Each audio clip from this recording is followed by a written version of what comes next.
Hey everyone, this is Dr. Sapnil Parikh from Sapnil Tutoring Incorporated.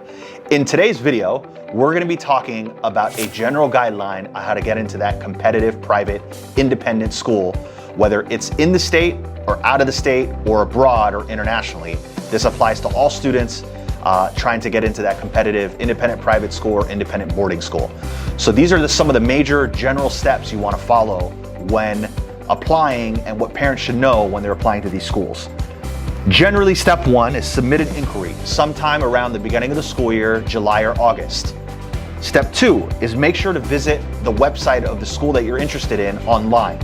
On that website, they're going to tell you things such as an application checklist timeline, what to do with school transcripts, attendance, and behavior reports, possible recommendations for interview scheduling, and also visiting the school for orientation or open house, recommendation letters and recommendation requests, and then parent and student statements and past testimonials from parents and students.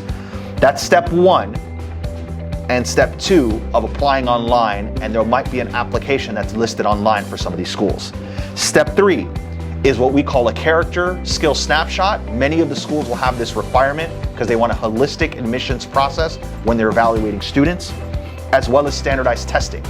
Depending on the grade level that you're applying for, whether it's lower level, meaning kindergarten to third grade, fourth, fifth, sixth grade, middle level, up to eighth grade, and then the high school level or upper level, you'll have different standardized testing requirements. Here at Sapnil Tutoring, we prepare students for these exams such as the secondary school admissions test, such as SSAT or ISEE. These are both utilized by the independent private schools across the country.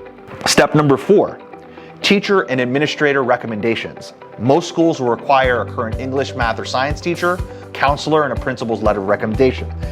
And you'll have to follow specific guidelines as to that school as to what those letters of recommendations are about and how to request them and how to submit them. Step number five, interview and writing samples. Sometimes schools will do an individual student interview as well as a family interview. So by going to the information seminar of the schools that you're interested in advance, sometime starting between July and September, you'll be able to get more information on what those interview process looks like for both the family and the student. Step six is make sure you identify the timing deadline of the application. Some of them have timing deadlines of December, November of the current school year, and then some of them also have a rolling admissions deadline up until January, February, or up until the start of the school year. So it's really important to identify what that deadline is for that school. And then decision day is anywhere between March to May.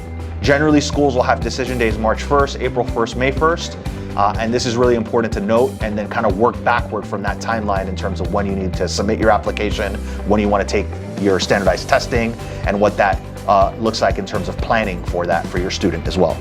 The schools, generally speaking, evaluate on a holistic admissions timeline, meaning they look at extracurricular activities, leadership activities, student involvement in clubs and organizations. They look at GPA and past courses.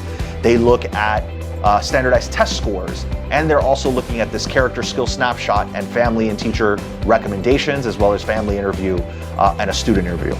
So those are overall the general things that they're looking for when you're applying to some of these independent private schools and boarding schools across the country.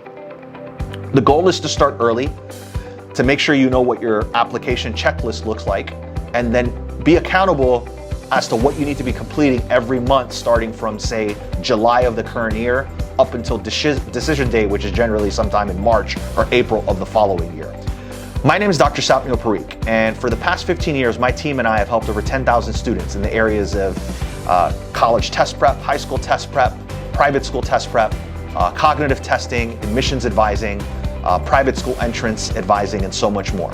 If you'd like to learn more about how your child can get into one of these competitive, independent, private, or boarding schools, please don't hesitate to reach out to us at the number listed below or by email. We're available here to help you on this academic journey. Thank you so much, and we look forward to helping you achieve your academic goals.